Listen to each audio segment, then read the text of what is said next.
जब विपरीत परिस्थितियां उत्पन्न होती हैं तो उनके खिलाफ लड़ने के लिए, उनसे जूझने के लिए एक संघर्ष का भी जन्म होता है, एक उम्मीद भी जन्म लेती है, एक भरोसा जन्म लेता है।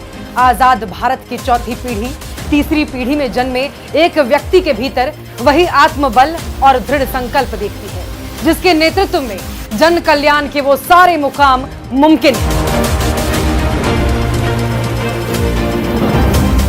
जिसके तसव्वुर के तराने आज गाए जाते हैं। ये एक ऐसे व्यक्ति के जन्म की कहानी है जिसने बढ़ती उम्र के साथ ही मुसीबतों को गले लगा लिया, जिसका बचपन, जिसकी जवानी परिवार के सदस्यों के खून और चिथड़ों को संजोने में बीत गई और बाकी जवानी मां के संयोग में। वो लड़का जब 14 साल का था, उसके घर में उसके साथ रोजाना गार्डन में खेलने वाले 2 अंगरक्षकों ने उसकी दादी को गोलियों से भूनकर समाधि पर लेटा दिया। वो लड़का जब 21 साल का हुआ तो उसके पिता एक सफेद कपड़े में लिपट कर घर आए।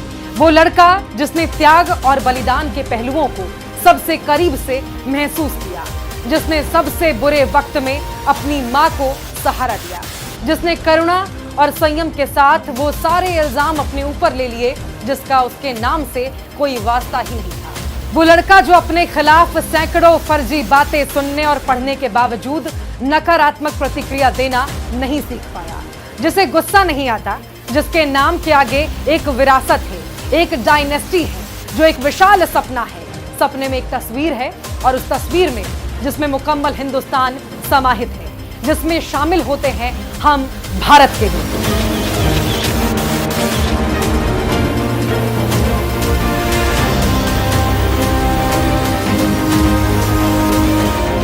ये देश की संसद में डिस्क्वालिफाइड घोषित हो चुके नेता की कहानी है। देश की जनता से कदम ताल मिलाकर, हाथ थामकर, गले लगाकर 3500 किलोमीटर पदयात्रा करने वाले जन नेता की कहानी है। ये कहानी राहुल गांधी की है। जब उनकी संसद की सदस्यता छीन ली गई, 12 तुगलक लेन खाली करवा लिया गया, तो पूरे देश ने उनके लिए अपने घर के दरवाजे खोल दिए। लाखों लोगों ने अपने घर के आगे राहुल के नाम का तख्ता लगा दिया। ये प्रेम, ये समर्पण ताकत से मिलता है, लड़ने से मिलता है, संघर्ष से मिलता है। विरासत में मिली जिम्मेदारियां अक्सर बोझ बन जाती हैं। हमारे नेता ने उसे चुनौती के रूप में स्वीकार किया। ये विपरीत परिस्थितियां, सांप्रदायिक ताकतों का हावी हो जाना, लोगों का एक हवा की ओर मुड़ जाना, देश की अर्थव्यवस्था की बर्बादी, युवाओं की बदहाली, ये सब एक लंबे प्रोसेस का नतीजा थी। इनके लिए कोई एक शख्स जिम्मेदार नहीं, लेकिन इस अंधेरे के बाहर कोई एकमात्र रोशनदान अगर नजर आता है, जहां से आशा की किरणें नजर आती हैं, तो वो सिर्फ राहुल गांधी।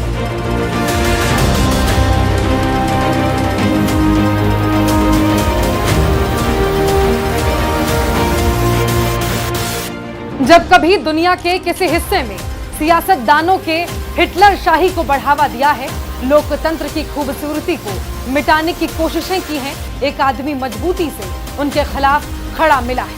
आज भारत भी उसी दौर से गुजर रहा है, वही लड़ाई लड़ रहा है, हमारे मूल स्वरूप को बचाने की लड़ाई। और राहुल गांधी इस लड़ाई के ध्वजवाहक हैं। इस देश की पारंपरिक राजनीति के समावेशी सिद्धांत अगर कहीं जिंदा है तो राहुल उसके उत्तरदायी हैं।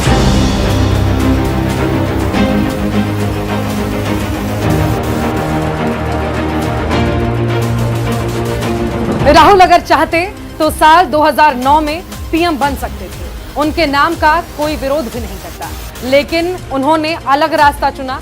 वो राहुल जिनके मन में किसी के लिए ईर्ष्या नहीं है, नफरत नहीं है, जिन्होंने सबको गले लगाया, आंसू पोंछे, सहारा दिया, साथ चले। वो राहुल जिनकी सादगी, साफ गोई और सौम्यता भारत भाग्य विधाता बनाती है। राहुल में वो सब कुछ है जो एक महान प्रशासक में होना चाहिए। इंदिरा जैसा तेज, राजीव की मासूमियत, नेहरू की नफासत, सोनिया जैसी सहनशीलता। राहुल के भीतर आइडिया ऑफ इंडिया है, नए भारत का विजन है, देश का उज्जवल भविष्य है।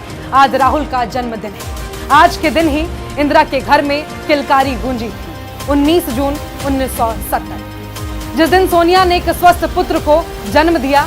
सोनिया गांधी और राजीव गांधी जब अस्पताल से घर आए तो मानो जैसे पूरा भारत घर के बाहर स्वागत के लिए तैयार खड़ा था। इसके अलावा घर में एक साधु महाराज भी आए हुए थे।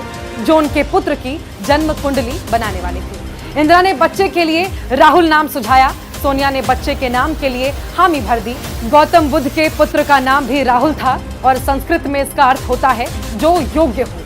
समय और परिस्थितियों की विडंबना देखिए, जनमत से चुनकर आए राहुल को इस देश की संसद में अयोग्य घोषित कर दिया गया है। बहरहाल एक बेहद खास आम नागरिक को 140 करोड़ आम नागरिकों की ओर से जन्मदिन की आकाश भर की शुभकामनाएं।